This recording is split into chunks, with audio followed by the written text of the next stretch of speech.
प्रेमानंद महाराज उनके साथ हमेशा उनकी छाया बनकर रहते हैं। ये 5 शिष्य। नंबर 5, नवनागरी बाबा जी। नवनागरी बाबा जी प्रेमानंद महाराज के पहले शिष्य था। पहले वे भारतीय सेना में काम करते थे और उनके पिता भी आर्मी में अफसर थे। 2017 में महाराज जी के प्रवचनों से प्रेरित होकर नवनागरी बाबा जी ने अपनी नौकरी छोड़ अब वे पूरी तरह से महाराज जी की सेवा में हैं और उनके साथ सत्संगों और आश्रम में रहते हैं। उनका जीवन सिर्फ महाराज जी के साथ और उनकी सीखों में समर्पित है। वे सादा जीवन जीते हैं, शांतिपूर्ण माहौल में रहते हैं और सभी को प्रेरित करते हैं। नंबर 4, महामधुरी बाबा। वे पीलीभीत उत्तर प्रदेश के रहने वाले हैं और पहले एक असिस्टेंट प्रोफेसर थे। उनकी पहली मुलाकात महाराज जी से उनके भाई के जरिए हुई थी। महाराज जी का आशीर्वाद मिलने के बाद उन्होंने प्रोफेसर की नौकरी छोड़ दी और साधु जीवन अपनाया। अब वे महाराज जी के साथ वृंदावन में रहते। वे महाराज जी के साथ पूरी तरह से समर्पित हैं और अपना जीवन सेवा में बिताए। नंबर 3, श्यामा शरण बाबा। श्यामा शरण बाबा जी महाराज जी के भतीजे हैं। उनका जन्म उसी घर में हुआ था जहाँ प्रेमानंद महाराज का जन्म हुआ। बचपन से ही उन्हें महाराज जी की कहानियां सुनने को मिलती थी, जिनसे उनका मन भक्ति की ओर खिंच गया। श्यामा शरण बाबा जी ने दीक्षा लेकर महाराज जी के शिष्य बन गए। अब वे हमेशा उनके साथ रहते हैं और उनके साथ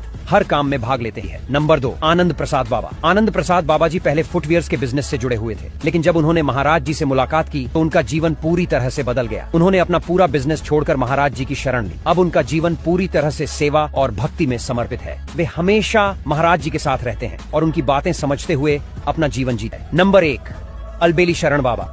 पहले वे सीए की नौकरी करते थे, लेकिन महाराज जी के प्रवचनों से प्रेरित होकर उन्होंने सांसारिक जीवन का त्याग किया और राधा भक्त बन गए। वे महाराज जी के मार्गदर्शन में अपना जीवन जीते हैं और उनके सिद्धांतों को फॉलो करते हैं।